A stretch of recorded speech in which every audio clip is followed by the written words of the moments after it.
बिस्मिल्लाहिर्रहमानिर्रहीम। Welcome to excellence online education. Biology class में खुशामदीद। स्टूडेंट्स, हमारा जो है बायोलॉजी में सेकंड चैप्टर जो है वो तकरीबन ऑलमोस्ट ओवर होने वाला है।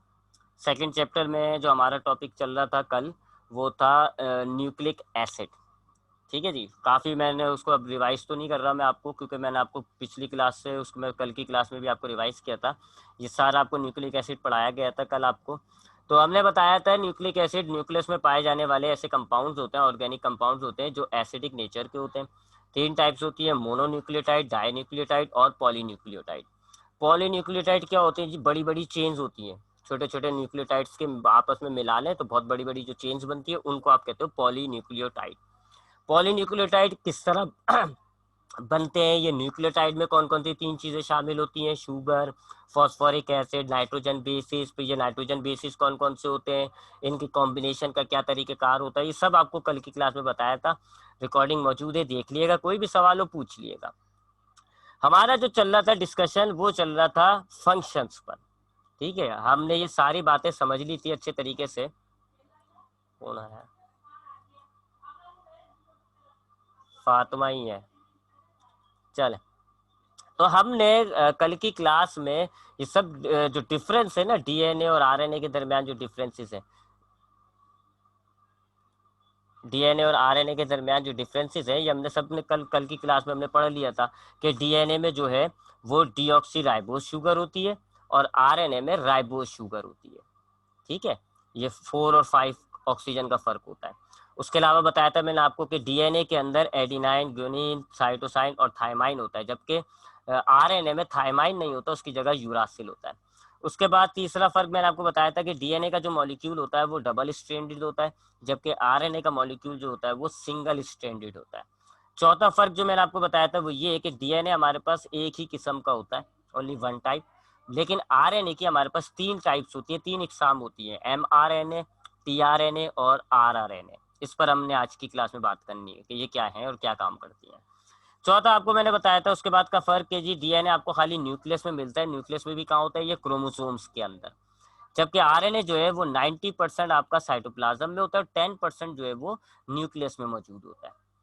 और आखिरी फर्क जो था वो इनका काम का था। डीएनए का काम जो है वो हेरिडिटी करेक्टर्स को ट्रांसफर करना होता है पेरेंट्स से ऑफ स्प्रिंग के अंदर, जबकि आरएनए का काम होता है प्रोटीन सिंथेसिस। अब डीएनए में किस तरीके से पेरेंट्स में से ऑफ स्प्रिंग को करेक्टर्स ट्रांसफर होते हैं, ये मैंने आपको कल की क्लास में समझा दिया था कि लीनियर सीक्वेंस होती है वगैरह वगैरह। आज हमने जो बात करनी है वो है आरएनए के फंक्शन पर। आरएनए का फंक्शन जो होता है वो होता है प्रोटीन सिंथेसिस। ठीक है, ये लिखा हुआ प्रोटीन सिंथेसिस होता है आरएनए का।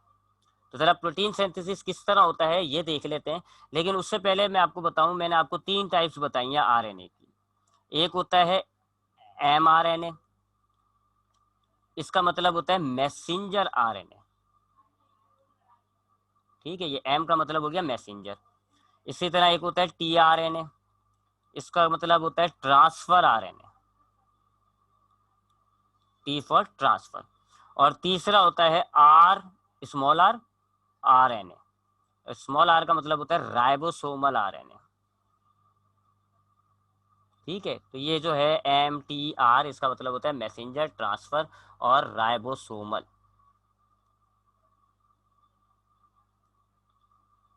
हाँ, अब मुझे यहाँ पर आपको इनका किस तरीके से ये तीनों में क्या है जी काम का फर्क। तीनों में काम का फर्क होता है।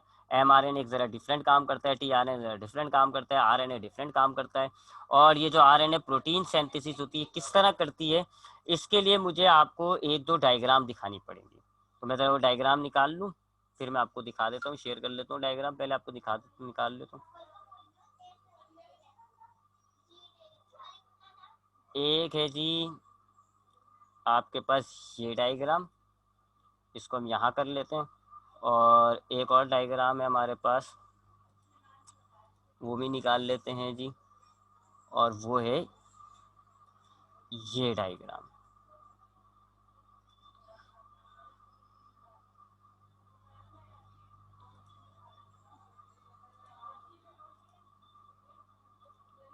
ये डायग्राम, इसको थोड़ा सा छोटा कर लेते हैं।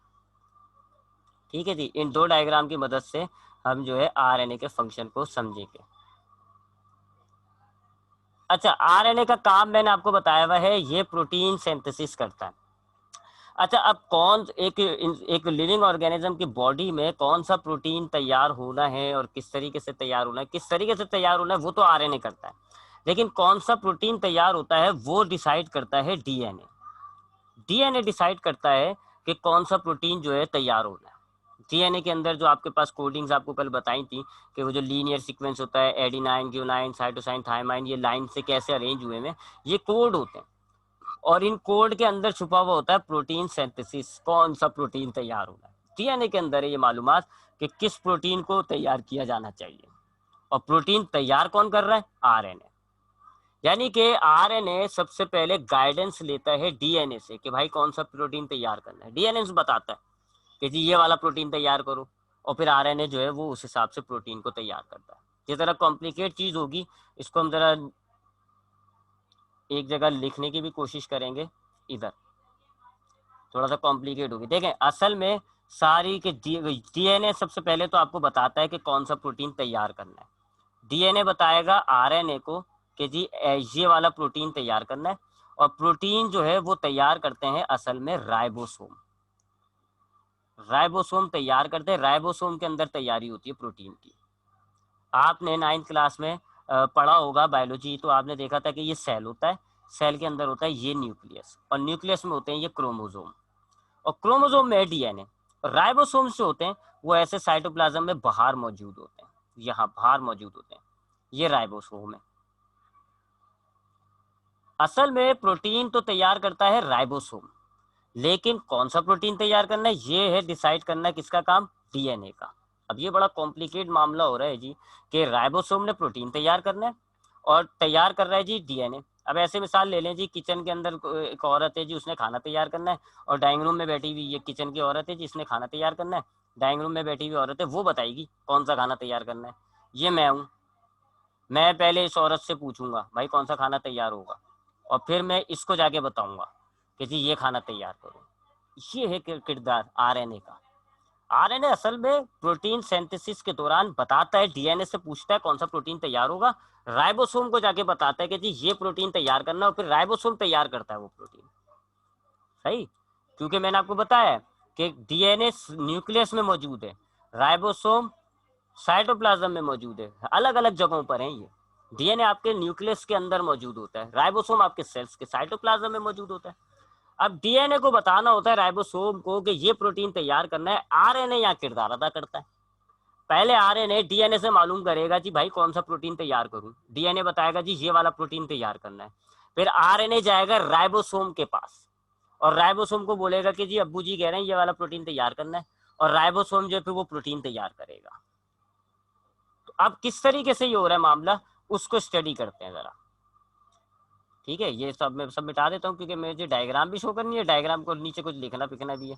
तो अब हम एक मामला देखते हैं जी कि ये मामला कैसे होता है।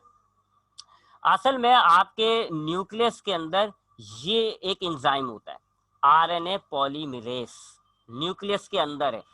ये न्यूक्लियस है, ये क्रोमोसोम्स है, यहाँ मौजूद होते हैं ये आरएनए पॉलीमरेज। ऐसे आरएनए पॉलीमरेज में से डीएनए की चेन गुजरती है, देखें आपको नजर आ रहा है ये गोल जो है, ये गोल, ये आरएनए पॉलीमरेज एंजाइम है, ये एंजाइम है।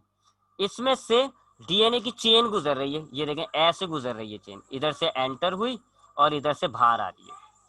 गौर से सुनिएगा, ये जरा मामला इंटरेस्टिंग भी है और मुश्किल भी है। तो हमारे हमारा जो ये जो न्यूक्लियस है, ये न्यूक्लियस है, इसके अंदर क्रोमोसोम होते हैं, इसके अंदर एक एंजाइम होता है आरएनए पॉलीमरेज के नाम से। इस आरएनए पॉलीमरेज में डीएनए की चेन एक जगह से एंटर होगी और दूसरी जगह से निकलेगी, लेकिन बीच में इस सारे एंजाइम के अंदर डीएनए की चेन खुल जाती है। देखें आपको नजर आ रहा होगा, खुल गई। ये बॉन्ड हुए हुए थे ना, ये देखें ये बॉन्ड हुए हुए थे, ये देखें ये बॉन्ड हुए हुए थे, जब ये अंदर आएंगे ये अलग अलग हो जाएंगे। ये वाला न्यूक्लियोटाइड की चेन अलग हो गई, ये वाली न्यूक्लियोटाइड की चेन अलग हो गई। और यहाँ पर आरएनए, ये जो है आरएनए पॉलीमरेज एंजाइम, ये एक आरएनए बनाना शुरू कर देगा। ये आरएनए बन रहा है, कैसे बनता है, इसके पास ये छोटे छोटे से ये न्यूक्लियोटाइड मौजूद होते हैं, ये देखें एक ये नजर आ रहा, छोटे छोटे से न्यूक्लियोटाइड मौजूद होते हैं। अब वो ये देखेगा डीएनए में यहाँ टी है तो यहाँ एडिनाइन लगा दे, क्या है, हाँ एक सेकंड ये, ठीक है जी। अब ये देखें डीएनए की चेन खुली तो अब यहाँ पर ये नाइट्रोजन बेसिस मौजूद है, ठीक है। आरएनए पॉलीमरेज उस हिसाब से ये जो छोटे छोटे ऐसे न्यूक्लियोटाइड पड़े हुए होते हैं इनके अंदर, उनको अरेंज करके चेन बना देता है। कि जैसे देखो ये एडिनाइन है, भी तरतीब नंबर आगे पीछे है, एडिनाइन के साथ यूरासिल लगा दिया देखें, ठीक है। ये थाइमाइन था, इसके साथ एडिनाइन लगा दिया, ये थाइमाइन था, इसके साथ एडिनाइन लगा दिया, ये ग्वानिन था, इसके साथ साइटोसाइन लगा दिया, ये भी ग्वानिन था, इसके साथ साइटोसाइन लगा दिया, एडिनाइन था, उसके साथ यूरासिल लगा दिया। और ये जो छोटे छोटे हैं न्यूक्लियोटाइड, ये इनके पास आरएनए में न्यूक्लियस में भरे पड़े हुए होते हैं, न्यूक्लियस में ये छोटे छोटे न्यूक्लियोटाइड भरे पड़े हुए होते हैं ऐसे। ये एक है जी ग्यूनिन, ये वही है शुगर, ये फॉस्फेट, ऐसे न्यूक्लियोटाइड भरे पड़े हुए होते हैं। तो हो क्या रहा है, आपके न्यूक्लियस के अंदर एक बड़ा मजेदार एंजाइम होता है, उसको हम कहते हैं आरएनए पॉलीमरेज। इस एंजाइम में आपकी जो है ना एक जगह से डीएनए की चेन एंटर होती है, एंटर होने के बाद डीएनए की चेन खुल जाती है, ये देखें खुल गई। खुलने के बाद अब ये जो आरएनए पॉलीमरेज है ये ऐसे छोटे छोटे न्यूक्लियोटाइड लेगा और इस कोडिंग के एतबार से उनको रखता रहेगा, अरेंज कर लेगा, अनशन नहीं रखेगा, तो हिसाब से रखेगा। एडिनाइन है तो उसके साथ यूरासिल लगा देगा, ग्वानिन है तो साइटोसाइन लगा देगा, थाइमाइन है तो एडेनाइन लगा देगा। और अब आप देखें ये एक एक्स्ट्रा चेन बनती हुई है बाहर आ रही है, ये है आपका मैसेंजर आरएनए। ये एक सिंगल चेन आ रही है ना, देखें सिंगल चेन है, तो ये मैसेंजर आरएनए कहलाता है पहला। और उसके बाद जब ये आरएनए पॉलीमरेज से जब ये डीएनए निकलेगा, वापस जिप बंद हो जाती है और ये वापस डीएनए नॉर्मल निकल रहा होता है। तो जैसे आपने देखा होगा, जिप देखी होती है हमने, ये जिप होती है जैकेट्स वगैरह में लगी हुई होती है, तो यहाँ से बंद होती है और जब यहाँ से निकल रही होती है तो खुल रही होती है। ये इधर ऐसे है और इधर उल्टा हो रहा है जिप का मामला। तो हो क्या रहा है, आपके न्यूक्लियस के अंदर एक एंजाइम है आरएनए पॉलीमरेज के नाम से, उस आरएनए पॉलीमरेज में डीएनए की चेन एंटर होती है और खुल जाती है। खुलने के बाद आरएनए पॉलीमरेज क्या करता है जी, नीचे जो देखेगा न्यूक्लियोटाइड कौन कौन से हैं, उस हिसाब से नए न्यूक्लियोटाइड्स लगा के एक नई चेन बना देगा और उस चेन को आप कह रहे हो mRNA। तो अब हुआ क्या जी, ये आपके पास है आरएनए पॉलीमरेज, ये इधर से डीएनए की चेन एंटर हुई और इधर से वापस निकल गई, और ये आपके पास आ गया एक मैसेंजर आरएनए, जिसने डीएनए से हुक्म ले लिया कौन सा प्रोटीन तैयार करना है। ये ऑर्डर मिल गया, ये प्रोटीन की कोड है, उसको मिल गया ऑर्डर। ठीक, बात समझ में आई? यहाँ तक कोई सवाल है तो पूछे बेटा, नहीं तो फिर मैं अब दूसरी डायग्राम की तरफ जाने वाला हूँ। तो वो क्या रहा है, आपके न्यूक्लियस के अंदर एक एंजाइम है आरएनए पॉलीमरेज के नाम से, उस ये एंजाइम है आरएनए पॉलीमरेज के नाम से। इस एंजाइम में डीएनए की चेन एंटर होती है और बीच में से खुल जाती है। खुलने के बाद आरएनए पॉलीमरेज एक मैसेंजर आरएनए बना लेता है, मैसेंजर आरएनए बना के निकाल देता है और डीएनए की चेन को वापस बंद करके वापस डीएनए को बाहर निकाल देता है। अब आपके पास आरएनए पॉलीमरेज की वजह से आ गया मैसेंजर आरएनए, ठीक है, मैसेंजर आरएनए आ गया आपके पास, ये रहा, ये मैसेंजर आरएनए आ गया। अब ये मैसेंजर आरएनए न्यूक्लियस से बाहर आ जाता है, न्यूक्लियस से बाहर आके आता है, अब इस डायग्राम की तरफ आएंगे, राइबोसोम पर। राइबोसोम, ये राइबोसोम है, राइबोसोम पे आएगा ये आपका mRNA, देखें ये क्या है mRNA। तो अब वो जो mRNA बना है उस आरएनए पॉलीमरेज की वजह से, वो mRNA यानी मैसेंजर आरएनए आता है आपके राइबोसोम के पास और राइबोसोम में एंटर हो जाता है। अब देखिए जी, ये राइबोसोम में एंटर हो रहा है जी, यहाँ से एंटर हो रहा है। अब राइबोसोम में इसमें न्यूक्लियस के अंदर ये साइटोप्लाज्म के अंदर दूसरा आरएनए मौजूद होता है बेताहाशा, टीआरएनए, ट्रांसफर आरएनए। हर ट्रांसफर आरएनए के साथ एक छोटा सा अमाइनो एसिड लगा हुआ होता है और हर ट्रांसफर आरएनए के 2-3 कोड होते हैं। अब जैसे ये वाला, इस वाले की हम बात करें, ये एक ट्रांसफर आरएनए, इसका कोड क्या है, यू यानी यूरासिल, सी और ए, और इसके साथ ये वाला अमाइनो एसिड लगा हुआ है। इसी तरह ये वाला जो आपके पास ट्रांसफर आरएनए है, इसका कोड क्या है, जी सी ए, और इसके साथ ये वाला अमाइनो एसिड लगा। ऐसे बेतहाशा होते हैं आपके पास साइटोप्लाज्म में ट्रांसफर आरएनए। हर ट्रांसफर आरएनए का 2-3, एक टर्मिनल में 2-3 न्यूक्लियोटाइड बेस लगे हुए होते हैं और पीछे की तरफ उसका एक खास अमाइनो एसिड होता है, वो उसका कोड होता है। अब UCA इसके साथ एक अमाइनो एसिड जा रहा है, GCA इसके साथ दूसरा अमाइनो एसिड जा रहा है, CGA इसके साथ एक और अमाइनो एसिड जा रहा है, ऐसे ऐसे बहुत सारे tRNA पड़े होते हैं। अब आपकी ये mRNA की चेन जैसी राइबोसोम में एंटर होती है, राइबोसोम रीड करता है, देखेगा जी ये 3 कोड कौन से हैं, AGU कौन कौन से हैं, AGU, तो उस हिसाब से A का क्या बनता है, यूरासिल, G का क्या बनता है, साइटोसाइन, और U का क्या बनता है, A। ये वाला tRNA मंगवाएगा राइबोसोम, ये मंगवा लिया जी इसने, UCA इसका tRNA मंगवा लिया, और इसके साथ ये बेस लगाए, ये tRNA खाली होकर बाहर निकल जाता है, खाली हो जाएगा, बाहर निकल जाएगा, अपना अमाइनो एसिड दे जाएगा, अमाइनो एसिड आ गया। इसी तरह दूसरा कोड है, इसका tRNA हुआ, इसका अमाइनो एसिड निकला, इसके साथ जुड़ गया। तो ऐसे आपका राइबोसोम में मैसेंजर आरएनए एक जगह से एंटर होता है, दूसरी जगह से निकल जाता है। इस दौरान tRNA अपने अमाइनो एसिड छोड़ जाते हैं और अमाइनो एसिड की चेन बनती जाती है, और यूं जो है राइबोसोम से प्रोटीन बनता हुआ निकल रहा है। तो ये 2 तरीके कार हो गए जी। अब मैं एक नीचे से एक और डायग्राम लेके आपको समझाता हूँ, डायग्राम तो आपने देख ली। तो हो क्या रहा है, प्रोटीन सिंथेसिस 2 हिस्सों में हो रहा है।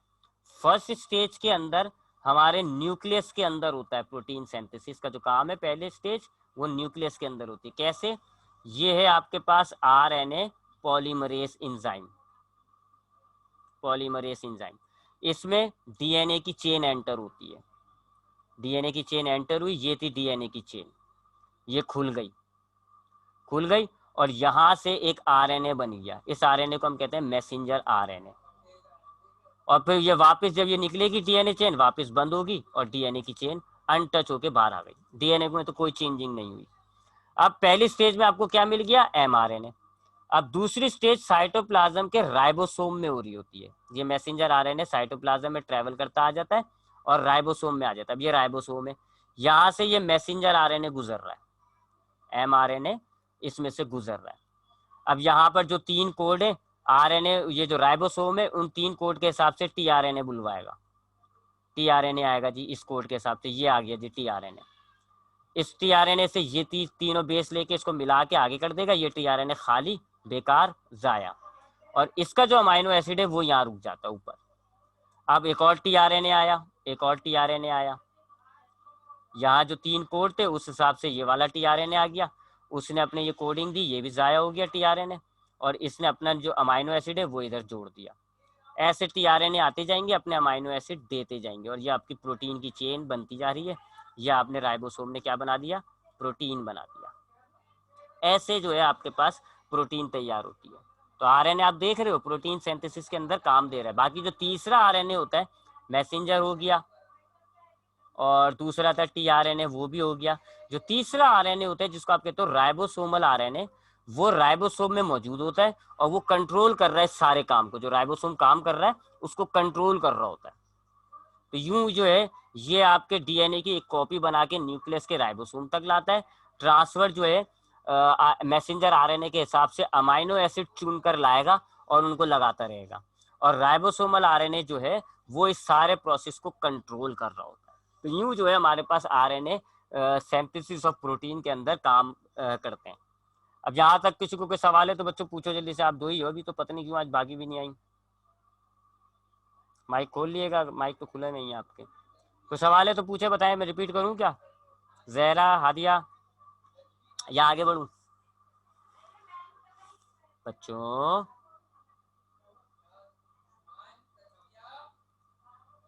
ओ सर, माइक अनम्यूट करें। अच्छा ये लें जी, हादिया माइक अनम्यूट कर दिया मैंने, खोलें जल्दी से, पूछें क्या सवाल है। नहीं सर, ये तो उस वक्त किया था वैसे शुरू में, अभी थोड़ी किया। अच्छा, तो हमने क्या देखा है कि आरएनए जो है, डीएनए जो है वो हमारे जो हेरिडिटी कैरेक्टर्स होता है माँ बाप से औलाद में मुंतकिल करता है, और आरएनए जो है वो प्रोटीन को बनाने में किरदार अदा कर रहा होता है। कैसे किरदार अदा कर रहा होता है मैंने आपको बता दिया। सबसे पहले आपके पास डीएनए न्यूक्लियस के अंदर एक एंजाइम होता है आरएनए पॉलीमरेज के नाम से। उस एंजाइम में डीएनए की चेन एंटर होती है, खुल जाती है, फिर एंजाइम्स वो जो मुख्तलिफ नाइट्रोजन बेस हैं वो उस अरेंजमेंट के हिसाब से अरेंज होते हैं और ये बन जाता है एक मैसेंजर आरएनए। उसके बाद मैसेंजर आरएनए दौड़ता दौड़ता साइटोप्लाज्म में आता है, राइबोसोम में जाता है, एक जगह से एंटर होकर दूसरी जगह से निकलता है। कोडिंग के एतबार से जो उस मैसेंजर आरएनए में जो कोड्स होते हैं उस एतबार से टीआरएनए उसमें लगते जाते हैं और अपना अमाइनो एसिड छोड़ते जाते हैं, देते जाते हैं, और यूं जो है मुख्तलिफ अमाइनो एसिड मिलकर प्रोटीन बना लेते हैं। तो ये हो गया जी प्रोटीन सिंथेसिस। यहाँ पर हमारा जो ये जो न्यूक्लिक एसिड था ये भी कंप्लीट हो जाता है। न्यूक्लिक एसिड जो है हमारा वो भी कंप्लीट हो गया। अब हम आते हैं, आगे बढ़ते हैं और अब हम इस चैप्टर को क्लोजिंग की तरफ जाते हैं। तो हमने इस चैप्टर में कौन कौन से बायोलॉजिकल मॉलिक्यूल्स पढ़ लिए? हमने पढ़ा सबसे पहले वाटर, पानी, फिर हमने पढ़ा कार्बोहाइड्रेट, फिर हमने पढ़ा प्रोटीन, फिर हमने पढ़ा लिपिड, उसके बाद हमने पढ़ा न्यूक्लिक एसिड। ये तो बड़े मेजर आपके पास आपकी बॉडी में ये कंपाउंड्स बड़े मेजर हैं। सबसे ज़्यादा वाटर होता है, उसके बाद प्रोटीन होता है, फिर कार्बोहाइड्रेट, लिपिड और फिर nucleic acid. They are the major. इनमें से वाटर जो है वो इनऑर्गेनिक है, बाकी कार्बोहाइड्रेट, प्रोटीन, लिपिड और न्यूक्लिक एसिड जो है वो ऑर्गेनिक है। लेकिन इन पाँच के अलावा एक और कंपाउंड्स भी, कुछ और कंपाउंड्स हैं, उनको हम कहते हैं कॉन्जुगेटेड मॉलिक्यूल्स। ये भी हमारी बॉडी में पाए जाते हैं, कॉन्जुगेटेड मॉलिक्यूल्स, यानी कि वाटर, कार्बोहाइड्रेट, प्रोटीन, लिपिड्स और न्यूक्लिक एसिड के अलावा एक और कैटेगरी है कंपाउंड्स की जिनको हम कहते हैं कॉन्जुगेटेड मॉलिक्यूल्स। ये भी हमारी बॉडी में पाए जाते हैं। कॉन्जुगेटेड मॉलिक्यूल्स ऐसे मॉलिक्यूल्स को कहते हो जो इनमें से वाटर को आप हटा दें, कार्बोहाइड्रेट, प्रोटीन, लिपिड या न्यूक्लिक एसिड, इनमें से किसी दो से मिलकर बने हुए होते हैं। यानी वो कोई सेपरेट अलग कोई नया कैटेगरी का मॉलिक्यूल नहीं होता। वो दरअसल यही जो आपके पास ग्रुप है, carbohydrate, protein, lipid, nucleic acid, इनमें से ही किसी दो की कॉम्बिनेशन को कहते हो आप कॉन्जुगेटेड मॉलिक्यूल्स। तो कॉन्जुगेटेड मॉलिक्यूल्स क्या होते हैं? ऐसे मॉलिक्यूल्स जो दो डिफरेंट ग्रुप से मिलकर बने हुए होते हैं। अगर कार्बोहाइड्रेट और प्रोटीन मिला हुआ होता है तो इसको हम कहते हैं ग्लाइकोप्रोटीन। ये भी एक कॉन्जुगेटेड मॉलिक्यूल हो गया, उसका नाम हमने रखा हुआ है ग्लाइकोप्रोटीन। इसी तरीके से अगर कार्बोहाइड्रेट और लिपिड्स मिला हुआ है तो इसको हम कहते हैं ग्लाइकोलिपिड्स। ये भी कॉन्जुगेटेड मॉलिक्यूल हो गया क्योंकि दो ग्रुप से मिलकर बना हुआ है, एक कार्बोहाइड्रेट, एक लिपिड। इसी तरीके से अगर हमारे पास लिपिड्स और प्रोटीन मिलकर बना हुआ है तो ये कॉन्जुगेटेड मॉलिक्यूल कहलाता है लिपोप्रोटीन्स। तीसरी कैटेगरी हमारे पास ये होती है जी कॉन्जुगेटेड मॉलिक्यूल्स की, जो लाइपिड और प्रोटीन से मिलके बना हुआ था। और चौथी कैटेगरी हमारी जो है उसमें न्यूक्लिक एसिड और प्रोटीन से मिलके बने हुए होते हैं और उनको हम कहते हैं न्यूक्लियोप्रोटीन्स। ये चार कैटेगरी के आपके पास कॉन्जुगेटेड मॉलिक्यूल्स होते हैं आपकी बॉडी, आपके सेल्स के अंदर। तो कॉन्जुगेटेड मॉलिक्यूल्स क्या होते हैं? जिसमें टू ग्रुप जो है वो मिल जाए और एक बड़ा मॉलिक्यूल बना लें। इनमें से कोई दो ग्रुप मिलकर एक बड़ा मॉलिक्यूल बना लेंगे तो उसको आप कहते हो कॉन्जुगेटेड मॉलिक्यूल्स। चार कैटेगरी हैं। अगर कार्बोहाइड्रेट और प्रोटीन मिलते हैं उनको हम कहते हैं ये ग्लाइकोप्रोटीन्स होते हैं। कार्बोहाइड्रेट लिपिड मिलता है तो इसको हम कहते हैं ग्लाइकोलिपिड्स हैं ये। लिपिड और प्रोटीन मिलता है तो लिपोप्रोटीन्स, और न्यूक्लिक एसिड प्रोटीन मिलता है तो इसको हम कहते हैं न्यूक्लियोप्रोटीन। नाम से अंदाजा हो जाता है ये ग्लाइको जो है ये कार्बोहाइड्रेट के लिए यूज किया जाता है, और ये प्रोटीन से। इसी तरह लिपिड के लिए, न्यूक्लियो का मतलब न्यूक्लियस। ये होते हैं आपके पास पांचवी कैटेगरी मॉलिक्यूल्स की। तो कॉन्जुगेटेड मॉलिक्यूल्स क्या है जी? ऐसे मॉलिक्यूल्स हमारे सेल में पाए जाने वाले वो मॉलिक्यूल्स, वो ऑर्गेनिक मॉलिक्यूल्स जो दो ग्रुपों से मिलके बने हुए होते हैं। अच्छा, मुबारक हो। कॉन्जुगेटेड मॉलिक्यूल्स क्या होते हैं? ऐसे मॉलिक्यूल्स जो दो ग्रुप से मिलके बने हुए होते हैं और फिर वो एक बड़ा मॉलिक्यूल बन जाते हैं, उनको आप कॉन्जुगेटेड मॉलिक्यूल्स कहते हो। चार कैटेगरी कौन कौन सी है? ग्लाइकोप्रोटीन, ग्लाइकोलिपिड्स, लिपोप्रोटीन और न्यूक्लियोप्रोटीन। ग्लाइकोप्रोटीन में कार्बोहाइड्रेट और प्रोटीन होता है, ग्लाइकोलिपिड में कार्बोहाइड्रेट लिपिड होता है, लिपोप्रोटीन्स के अंदर लिपिड और प्रोटीन होता है, न्यूक्लियोप्रोटीन के अंदर जो है न्यूक्लिक एसिड और प्रोटीन होता है। ठीक है जी। यहाँ पर हमारा जो है अब इसके फंक्शंस हैं वो देख लीजिएगा, आप वो तो याद कर लीजिएगा। क्या बताऊँ मैं, अब ये जो ग्लाइकोलिपिड्स होता है ये ब्रेन वगैरह में बहुत ज़्यादा पाया जाता है। ग्लाइकोप्रोटीन्स जो होता है ये म्यूकस वगैरह में, बलगम वगैरह में बहुत ज़्यादा पाया जाता है।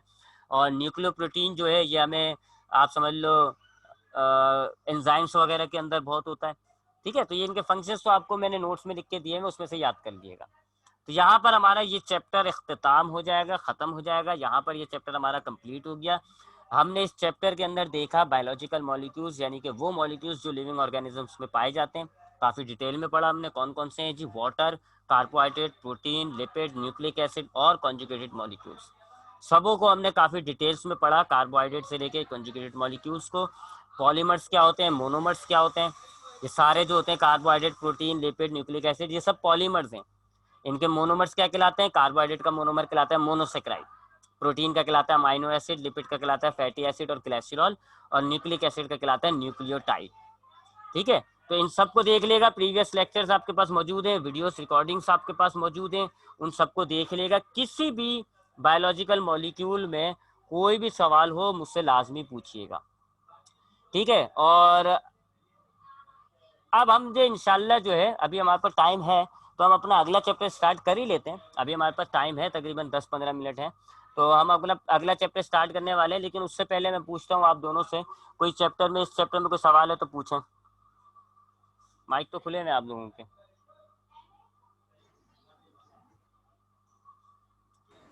नहीं है सर। सैयदा जहरा बेटा। नहीं सर, नहीं। ठीक है, तो सही है सर। ठीक है, तो आप फिर भी इनकी वीडियोस को देखिएगा, इनकी रिकॉर्डिंग्स जो होंगी इन प्रीवियस लेक्चर्स की भी मैं आपको भेज दूंगा जहरा, खासकर आपको।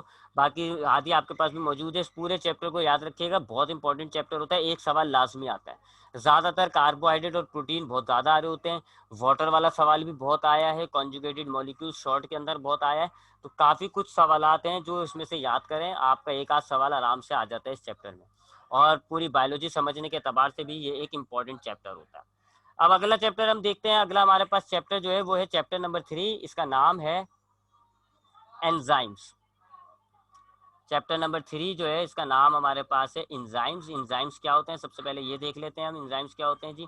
एंजाइम्स जो हैं वो बायो, या यूं कह लें, एंजाइम्स आर कंपाउंड्स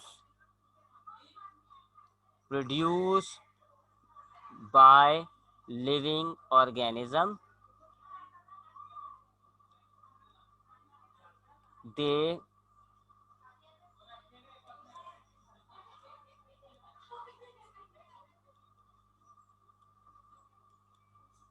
अच्छा जी, आपने केमिस्ट्री में कैटलिस्ट नाम का वर्ड सुना होगा।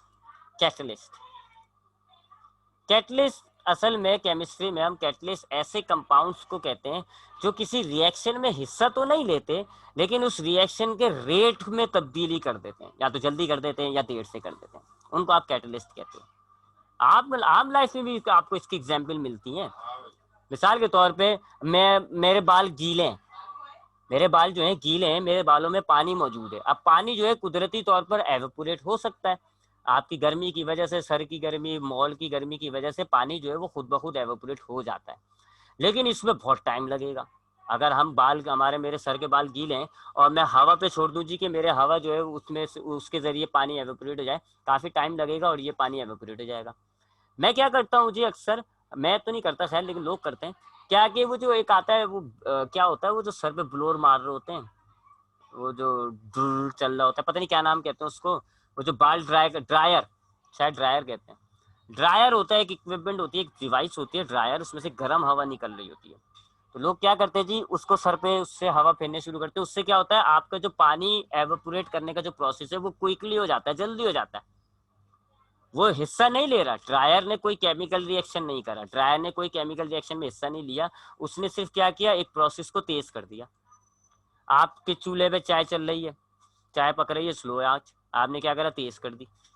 अब आग जो है वो कोई खाने में शामिल थोड़ी हो रही है, आग क्या कर रही है, काम को जल्दी कर रही है। ऐसे कंपाउंड्स को जो किसी रिएक्शन में हिस्सा नहीं लेते, इस रिएक्शन को तेज कर सकते हैं या हल्का कर सकते हैं, उनको आप कहते हो केमिस्ट्री में कैटलिस्ट, और बायोलॉजी में हम उनको कहते हैं एंजाइम्स। एंजाइम्स क्या होते हैं, वो कंपाउंड्स होते हैं जो हमारे केमिकल रिएक्शन में हिस्सा नहीं लेंगे, वो ना शामिल होंगे ना वो कुछ अपने अंदर शामिल करेंगे, बस क्या करते हैं जी, रिएक्शन को स्पीड कर देते हैं, रिएक्शन को तेज कर देते हैं, उनको आप कहते हो एंजाइम्स। बस फर्क क्या है कैटलिस्ट और एंजाइम्स में, एंजाइम्स में और कैटलिस्ट में 2-3 बड़े बड़े फर्क होते हैं। पहली बात ये होता है कि एंजाइम्स जो होते हैं वो ऑर्गेनिक नेचर के होते हैं, ऑर्गेनिक कंपाउंड होते हैं, यानी वही कार्बन हाइड्रोजन वाले। और कैटलिस्ट जो है वो इनऑर्गेनिक भी हो सकता है, ऑर्गेनिक भी हो सकता है। एक फर्क तो ये। दूसरा, इंजाइम्स जो होते हैं वो लिविंग ऑर्गेनिज्म प्रोड्यूस करता है, यानी कि इंसान के जिस्म में, जानवरों के जिस्म में ही बनता है, जबकि कैटलिस्ट जो है वो आप बाहर से, जमीन वमीन से भी हासिल कर लेते हो। और तीसरा बड़ा फर्क ये है कि इंजाइम्स जो है वो हमेशा रेट को बढ़ाते हैं, कम नहीं करेंगे, ये रेट को बढ़ाते हैं, इंक्रीज करते हैं, जबकि कैटलिस्ट जो होते हैं वो इंक्रीज भी कर सकते हैं, डिक्रीज भी कर सकते हैं, हाई भी कर सकते हैं रेट रिएक्शन को, और लो भी कर सकते हैं। और ये नॉन लिविंग से भी हासिल किया जाता है। 3 बड़े फर्क हैं, इस वजह से हमने एंजाइम्स का नाम दिया हुआ है, कैटलिस्ट नहीं कहते। ठीक है, तो कैटलिस्ट तो खैर केमिस्ट्री का वर्ड है। हम एंजाइम्स की अब हम बात करें तो एंजाइम्स ऐसे ऑर्गेनिक कंपाउंड्स होते हैं जो लिविंग ऑर्गेनिजम्स बनाता है अपने अंदर, अपनी बॉडी के अंदर बनाएगा, और ये क्या करेंगे, केमिकल रिएक्शंस के रेट को बढ़ा देते हैं, जल्दी करा देते हैं केमिकल रिएक्शंस को। जो काम 6 घंटे में होने वाला है वो 1 घंटे में करा देंगे, ऐसे स्पीड अप कर देते हैं। ऐसे कंपाउंड्स को आप कहते हो enzymes. Compounds which are produced by living organisms, organic in nature, and increase the rate of reaction. वो कंपाउंड जो लिविंग ऑर्गेनिजम्स के अंदर पैदा होते हैं, अंदर बनते हैं, ऑर्गेनिक नेचर के होते हैं, और रिएक्शन के रेट को, रिएक्शन को इंक्रीज कर देते हैं, उनको आप कहते हो एंजाइम्स। एक बात। दूसरी बात, एंजाइम्स की अगर हम टाइप की बात करें, लेकिन टाइप से पहले हम बात करते हैं जी कि एंजाइम काम कैसे करता है।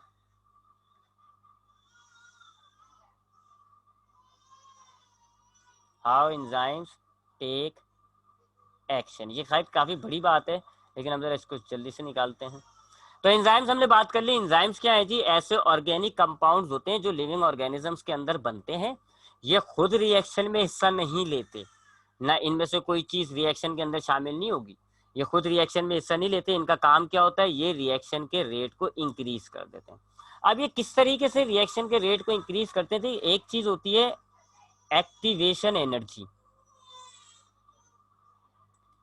एक्टिवेशन एनर्जी क्या होती है जी, बॉन्ड तोड़ने के लिए जो एनर्जी चाहिए होती है। अब मिसाल के तौर पे ये है जी सी, मिसाल के तौर पे ये है वाटर, यानी कि H, ये वाटर हो गया, और ये है जी कार्बन। ठीक है, अब आपको बल्कि कार्बन में नहीं, ये ले लेते हैं, सिंपल सा रिएक्शन लेते हैं, मैं केमिस्ट्री तो नहीं पढ़ा रहा। ये ले लेते हैं जी, एक सोडियम है NaCl, इनके दरमियान बॉन्ड बना हुआ है, और एक है NaOH, एक ये है, और एक है HCl। ये हम केमिस्ट्री की एग्जाम्पल ले रहे हैं, क्योंकि बायो के अंदर, लिविंग ऑर्गेनिज्म के अंदर ये दोनों कंपाउंड नहीं होता। हम केमिस्ट्री की एग्जाम्पल ले रहे हैं एक्टिवेशन एनर्जी को समझाने के लिए कि जी हमारे पास 2 चीजें हैं, एक है NaOH, एक है HCl, दोनों में बॉन्ड बने हुए। अगर आपको इन दोनों के दरमियान रिएक्शन कराना है, सबसे पहला काम क्या होगा, आपको इस बॉन्ड को तोड़ना होगा। ये जो बॉन्ड है ना, ये वाला बॉन्ड, ये वाला बॉन्ड, इनको तोड़ना होगा। आपने तोड़ दिया इनको, Na अलग हो गया, OH अलग हो गया, इसी तरह H अलग हो गया, Cl अलग हो गया। अब ये मिलेंगे, ये दोनों मिलेगा वाटर बन जाएगा, ये दोनों मिलेगा सोडियम क्लोराइड बन जाएगा। तो पहली चीज क्या होती है जी, बॉन्ड ब्रेक होते हैं। किसी भी रिएक्शन के अंदर सबसे पहले क्या काम होता है, बॉन्ड ब्रेक होते हैं, उसके बाद जी नए बॉन्ड बनते हैं, बॉन्ड क्रिएट। कोई भी केमिकल रिएक्शन हो रहा होता है तो सबसे पहले उसमें होता है बॉन्ड ब्रेक, बॉन्ड टूटता है, टूटेगा, आपके एलिमेंट सब्सटेंसेस अलग हो जाएंगे, फिर बॉन्ड बनते हैं। तो बॉन्ड तोड़ने के लिए, ये जो बॉन्ड तोड़ने के लिए एनर्जी चाहिए होती है ना, उसको आप कहते हो activation energy. Energy required to break the bond, लिख लेते हैं, energy required to break bond.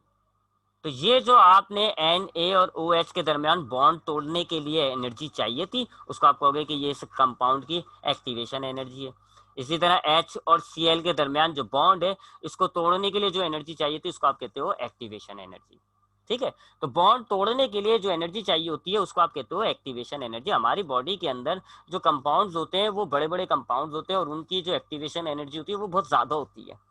जैसे कि कार्बोहाइड्रेट अगर आप ले लो, इतने सारे बॉन्ड होते हैं, और उन बॉन्ड को तोड़ने के लिए बहुत ज्यादा एनर्जी चाहिए होती है। यूं जो है ये रिएक्शन स्लो हो जाते हैं, बहुत ज्यादा एनर्जी चाहिए होती है आपको, बहुत ज्यादा एनर्जी चाहिए होती है, इसलिए ये रिएक्शन जो है वो स्लो स्लो चल रहे होते हैं। एंजाइम क्या करता है जी, एंजाइम, ये आपके पास कंपाउंड है जिसका बॉन्ड तोड़ना है, एंजाइम क्या करेगा, इसके साथ जुड़ जाएगा,